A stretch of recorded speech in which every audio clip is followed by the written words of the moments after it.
The poor old carpenter said to his wife, "Listen, make me some cornbread so I won't have to come home for lunch and can keep working in the forest all day." But as soon as he began chopping wood, a little demon child suddenly appeared and stole the bread from his bag. In the underworld, the demon father saw everything and became furious. He called his son and scolded him. "Don't you know that taking without permission is stealing? As punishment, you will serve that carpenter for 3 years." But when the child went and explained everything to the old man, the carpenter wasn't angry at all. Instead, he smiled and said, "It's all right, child. As long as your stomach is full, that's enough for me."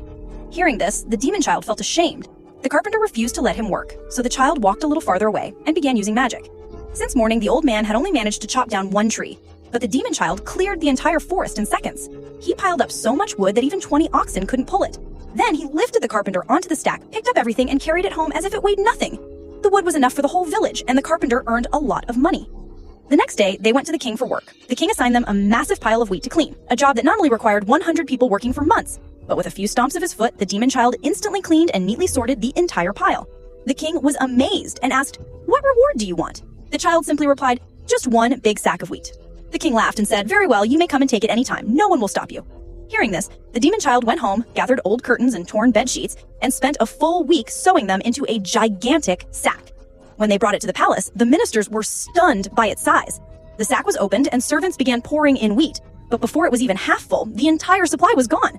The ministers panicked and reported to the king, but the king only shrugged. A promise was a promise. He thought to himself, "There's no way anyone can carry a sack that big." He even ordered the remaining old wheat stores to be added, but still the sack wasn't full.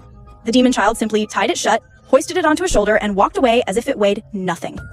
On the 3rd day, they went to plow a large field owned by a landlord, a job that normally needed at least 100 workers. But with a few stomps of his foot, the demon child instantly cleaned and neatly sorted the entire pile. Everyone was shocked and begged the landlord to buy the calves.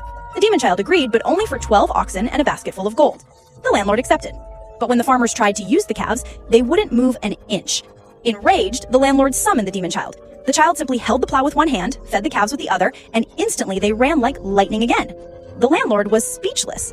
3 years passed. In the end, thanks to the demon child, the poor old carpenter now had more gold, wheat, wood, and cattle than he had ever dreamed of.